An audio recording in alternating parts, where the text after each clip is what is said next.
Hello and welcome to. Um, sorry.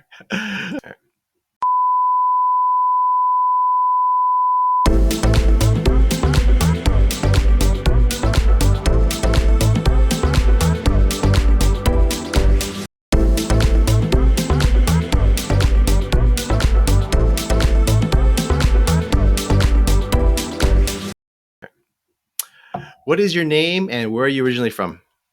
Hi there. Well, my name is TAM Nguyen. I also go by Tam. I'm originally from Vietnam, but I came to the US at the age of one at the end of the Vietnam War. And so my hometown now is Fountain Valley, and my original hometown here in the US is Walnut, California. But OC is pretty much home now. Right. Can you tell us a little bit about your current profession and what motivated for you to pursue that field? Yes, my current profession is I serve as chair and co owner of Advanced Beauty College. We are a second generation Little Saigon Garden Grove based business. And what motivated me to pursue it is just to make an impact. I was actually trying to be a good immigrant son and pursued the whole medicine, biology, medicine route.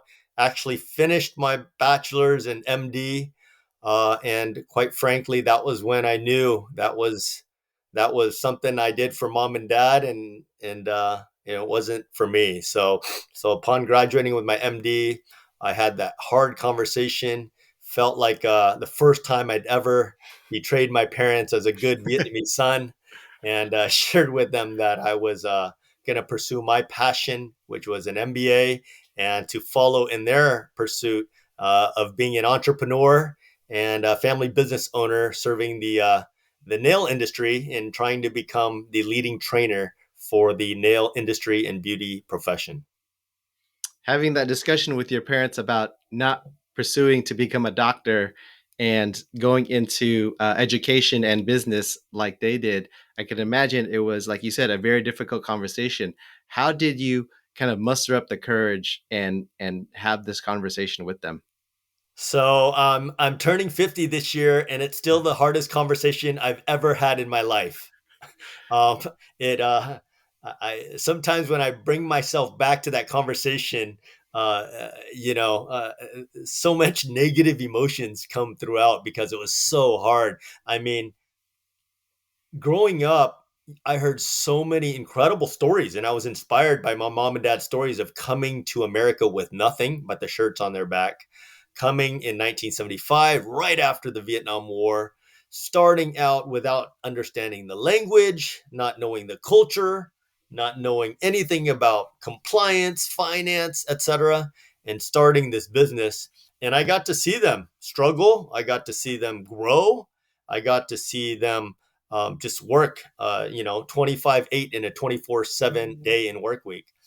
I had to muster up the courage by, quite frankly, having a lot of hard conversations with myself, having a lot of conversations with friends, and then having a lot of conversations with mentors, even mentors from med school. I remember my family practice physician, who was my preceptor. I was a third year medical student at the time, and I shared with him my dilemma of how this is completely my parents' idea of me going to get my MD. This is something that I'm not very happy with at this point. I just never mustered up the courage, nor was smart enough to present a better option to my parents to get them or Yeah. convince them. So that was basically the story. And I think back, and even when I mustered up enough courage to share with my mom and dad, I still sensed the disappointment in me not pursuing and into getting an MD, or becoming a lawyer, or even an engineer, as Mhm. what at the time were premier professions that brought nobility, that brought honor to your family, that Asian families love to brag about, in terms of their son, or being compared to that nephew or that other friend's kid, right? Uh, who was, of course, incomparable because they went to Harvard and they got their med school, they got their MD, and they were valedictorian. So it was it was hard, Dan. I think back, and I'm parenting so differently now because of what I went through, and what I found out is I wasn't the only Vietnamese kid that went through that. There were so I started talking to other Vietnamese professionals, other Vietnamese kids, and other Asian kids, and lo and behold, they shared some similar stories. So, you mentioned that you parent differently to your kids. So, what are some of the other lessons or skills that you've kind of taken away from having this hard conversation with your parents and yourself and with mentors that you've taken away from those experiences and conversations? Yeah, yeah. So one thing that I do differently that's philosophically different in terms of parenting now is my parents knew what they knew and they loved me and I know they loved me, but they parented from the front. They led. They dictated and they directed from the front and I was a follower. I am actually parenting from shoulder to shoulder, actually from the side. I'm actually my wife and I sharing this philosophy like let's parent from the side. Let's not parent three steps ahead of our kids. Let's not pave the way so much that they don't have any ability to make decisions. Let's lay it all out. Let's give them every decision possible and let's love and support them even when we don't agree or even when we see them making a mistake and let's watch them take small falls and pick them up next to them as a loving and supporting parent, side to side, shoulder to shoulder. Let's lay out all options. I mean, even my kids are musicians now. I mean, that was not an option for me, you know? Hmm. My Hmm. kids play the trumpet and drums now. That was not an option for me. My kids played in sports. They were swimmers, they were basketball players, volleyball players, and soccer. Those weren't options for me. So mine was purely academics. They have the other A's. They have not only academics, my kids actually get the three other A's, which I call art, athletics, and activities. So those are some that I would say that philosophy is a shift for me from the first generation to my generation. So, obviously, you've had quite a storied journey to where you are today. What are some of the achievements or successes in your life, either professional or personal, that you're most proud of? Well, I'm first and foremost most proud of my personal achievements, becoming a dad, co-parenting and co-leading with as a husband, and my three children, and seeing their development and success is certainly my biggest joy in life. And so, my number one success and joy in life is as of a dad and seeing three kids who are thriving, happy, and healthy. That's number one by far, family. Um, and I would also include um, as a son. I am going through a difficult time. I'm grieving because I just lost my father less than 2 weeks ago. So that being so raw, I was very close to my father, and so I also my biggest achievement and success beyond being a father and husband is being a son who continued to make amends with my dad, even though we had different philosophies, right, in parenting or culture. Also, being there for my dad when he needed me most, and quite frankly, take him as my number one mentor, role model, and hero in life because I look like him, I speak like him, I walk like him. I have his DNA and genetics, and I take so much of my leadership and my skills from him. So personal aside, secondary to that would be my professional life. I feel very blessed and grateful for my professional journey and career. I got my bachelor's degree in pre med. I got my MD from med school, and then did that pivot with the parents and got my MBA. I was able to contribute impactfully to our business and grow it alongside my sister as co-owners, as second generation family owned businesses based in Garden Grove, Little Saigon. We grew what was a family of four, opening a beauty college in 1987, with doing all jobs from the four of us. Between the four of us, we were the janitor, the person enrolling, the Mm. teacher, Mhm, person picking mhm. up the phone. A true entrepreneur family in terms of spirit, and then to growing it now to what's become, of course, the largest manicuring training program in the nation, graduating over 50,000 students, multi-state, being hybrid online, being recognized as a leader for beauty college training, and especially for our manicuring and nail training program, and winning, and being with awards and recognized as a quality accredited trainer, certainly is my, I would say, my business career highlight. Beyond my business career, I'm very proud of actually my contributions to community. You and I get to serve on the Vietnamese American Chamber of Commerce. That was where I got my intro to leadership as the former chairman and president CEO of the Vietnamese American Chamber of Commerce for 2 terms back in '09 to '13. That springboarded me to become the president of the Alumni Association at Cal State Fullerton. So I became the president there when we crossed over 200,000 alumni.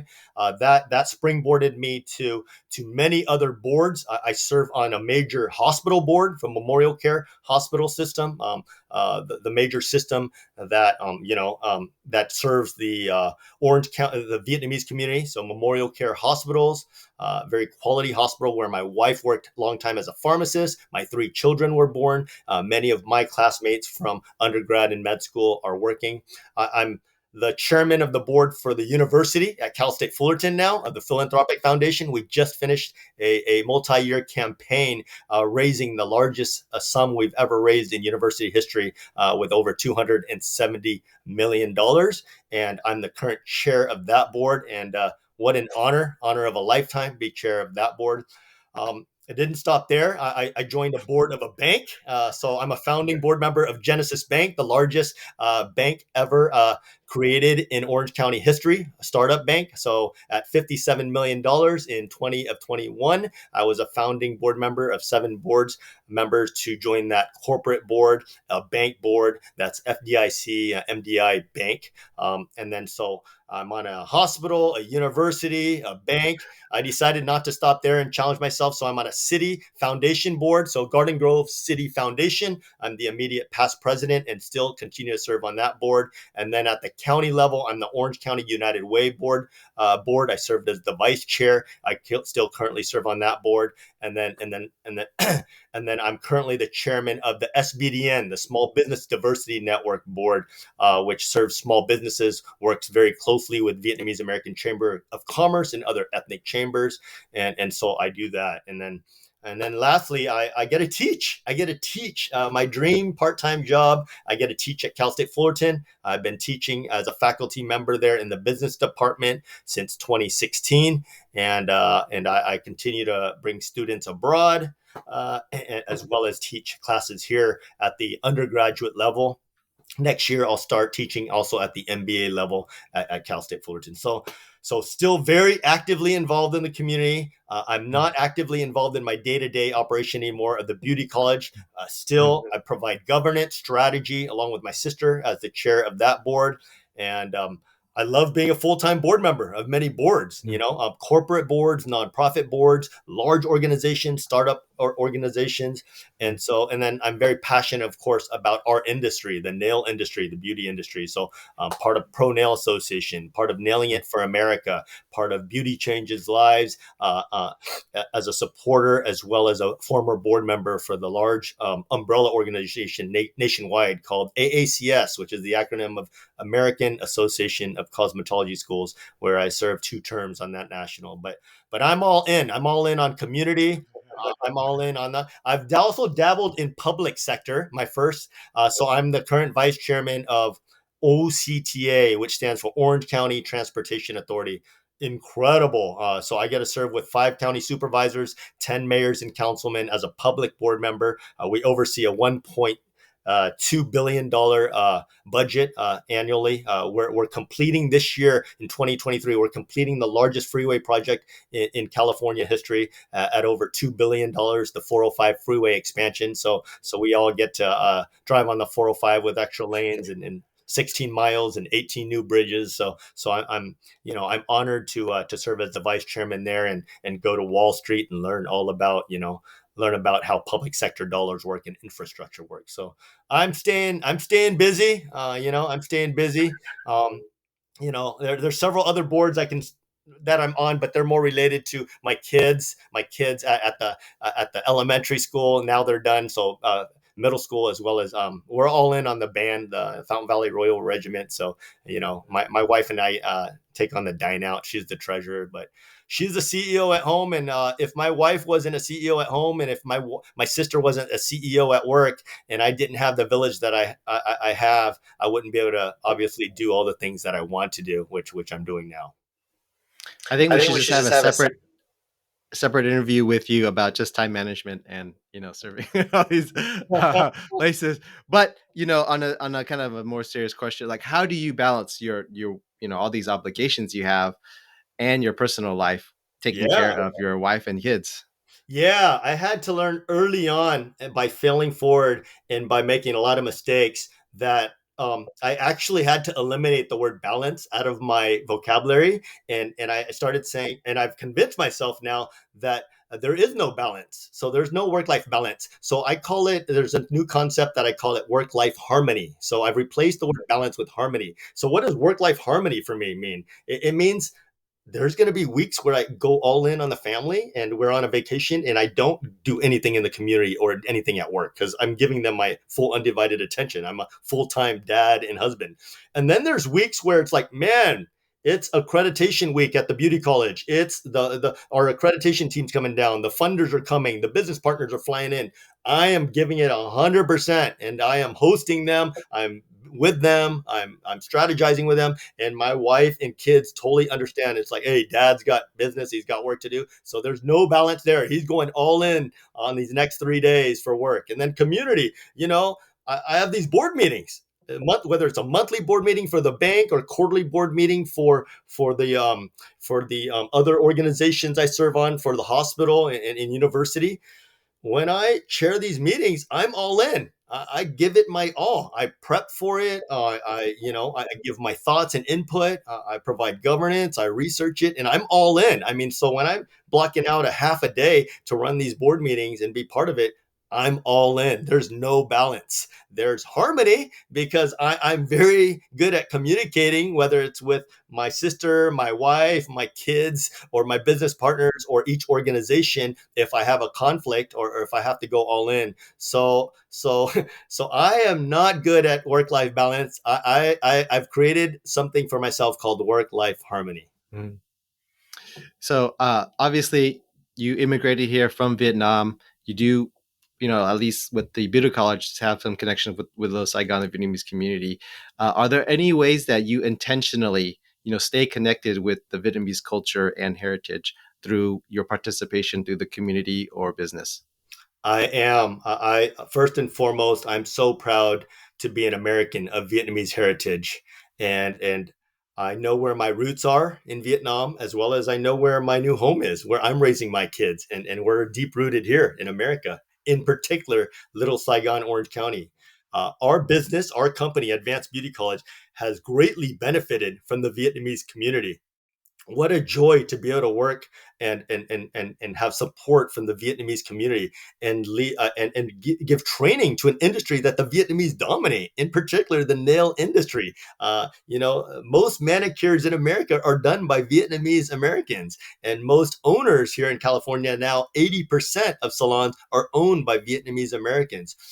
Being that we are very intentional about being bilingual, we're intentional about being multicultural and welcoming and embracing cultures. It's not just the Vietnamese or English speaking, it's also Spanish speaking culture. We have Russian, Persian speaking team members, students, etc., Cambodian, etc.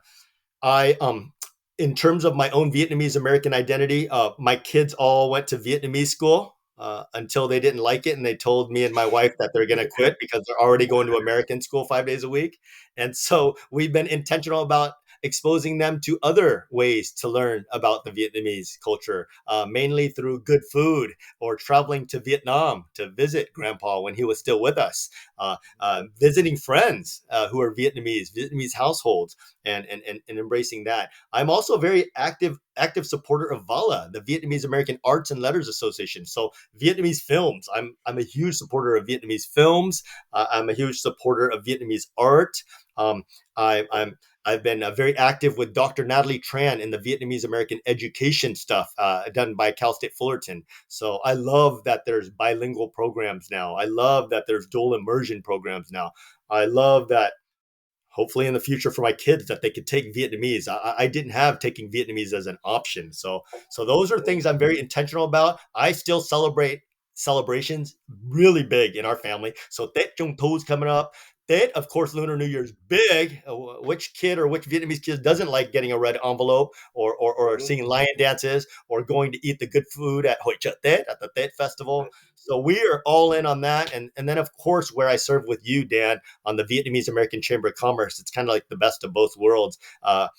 Working with like second generation professionals where English is our first language, but then we all share a common heritage of serving the Vietnamese community. And then, of course, most of us being of Vietnamese heritage as well. So all of that is all of that and more in terms of being proud. I think I wasn't always proud. I'll admit I wasn't always proud growing up of my Vietnamese heritage or food, or I was embarrassed at times. And and I think I need to through those experiences share with my own kids in terms of how I navigated that, and as they try to self-identify their own identities as well.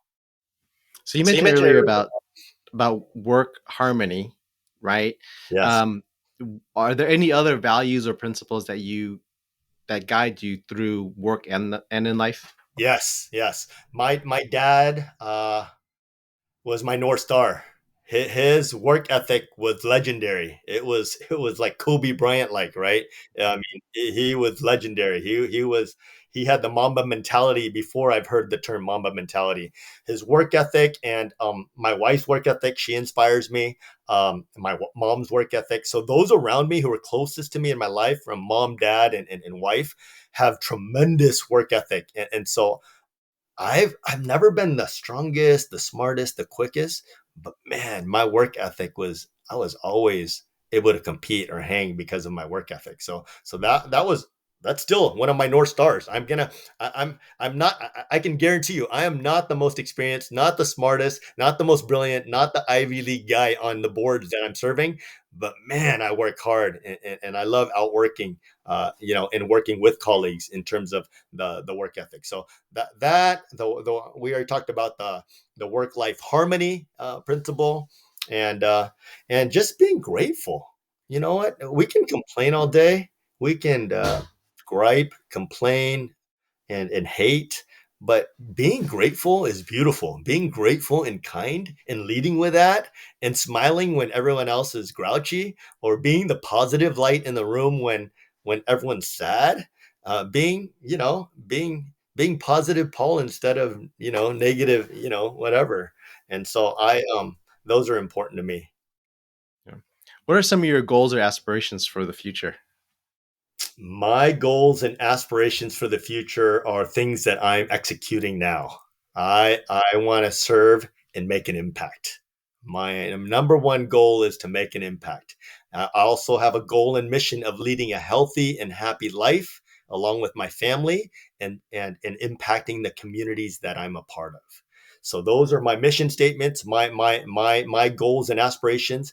I love serving as a bridge, being Vietnamese American and being a bridge from the mainstream into our little Saigon community. That's like the biggest honor of a lifetime. I feel like, it's not an official title, but I feel like an ambassador. I feel like a little Saigon ambassador. When my non-Vietnamese friends haven't tried one of our restaurants, or don't know what Orange County's Little Saigon's all about, or what does your business do over there in Garden Grove, I love hosting them. I love being an ambassador.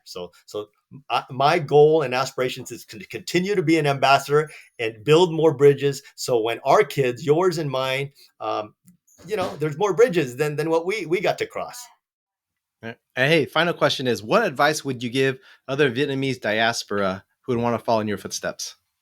What I would advise to other Vietnamese in the diaspora is, you know what?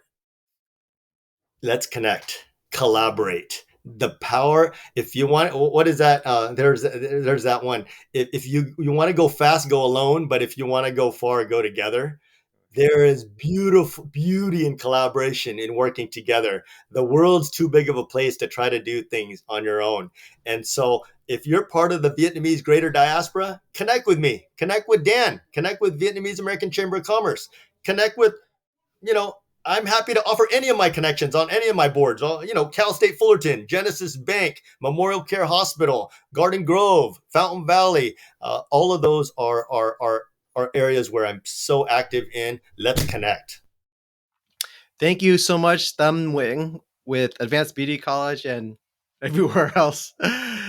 We learned so much. Thank you for so much for sharing your wisdom. I hope we can talk again soon. Yeah, looking forward to talking to you soon, Dan. I appreciate you very much. Appreciate you putting on a podcast and show. This is obviously very valuable to me to learn from others, and I appreciate the conversation. All right, we'll talk soon. Okay, take care. Bye. Bye.